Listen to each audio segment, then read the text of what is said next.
Si dans un mois, il y avait un référendum et qu'on dise la langue officielle du Sénégal, c'est le Wolof, ou bien la langue officielle du Sénégal, c'est l'arabe, nul ne peut devenir président de la République s'il ne parle ou écrit l'arabe ou le Wolof, les intellectuels d'aujourd'hui seront automatiquement des analphabètes.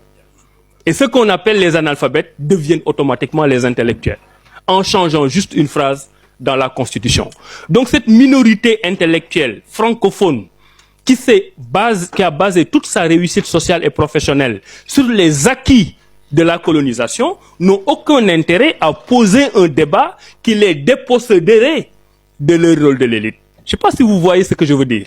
C'est pour ça que quand on pose des débats pour arriver à des réformes importantes en Afrique, vos premiers adversaires, ce sont ceux qui sont dans le système, qui vivent du système, parce que c'est le système qui leur a permis d'être ce qu'ils sont.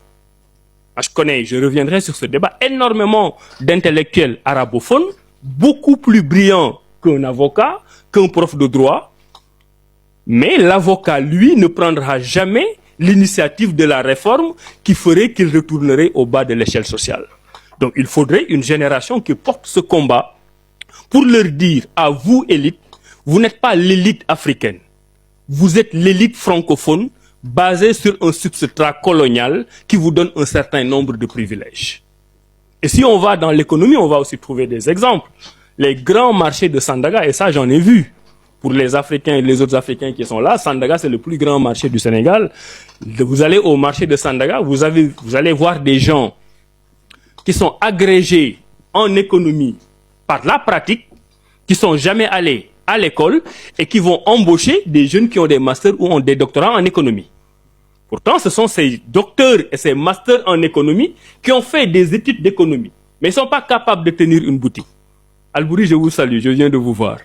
Donc, on est agrégé en économie, on ne peut pas tenir une boutique. On a un master en économie, on ne peut pas tenir une boutique. Et celui qui vient du fin fond du Baol ou du Djolof tiendra une boutique qui vous donnera votre salaire. Qui est le plus intelligent? Qui est le plus ingénieux? Qui est le plus utile à la société? Mais avec une phrase dans la Constitution, on a réussi à hiérarchiser les valeurs et les intelligences. On a réussi à faire croire que l'intelligence se mesure au niveau de compréhension d'une langue allogène, alors que la véritable intelligence se mesure à la connaissance potentielle, réelle, acquise par la personne, quelle que soit la langue. Et les intellectuels, et je suis sûr que cette partie que je viens de développer, va créer des difficultés. Parce que du haut de leur piédestal, ils ne veulent pas que le système soit revu, parce qu'ils ne veulent pas être les analphabètes de demain.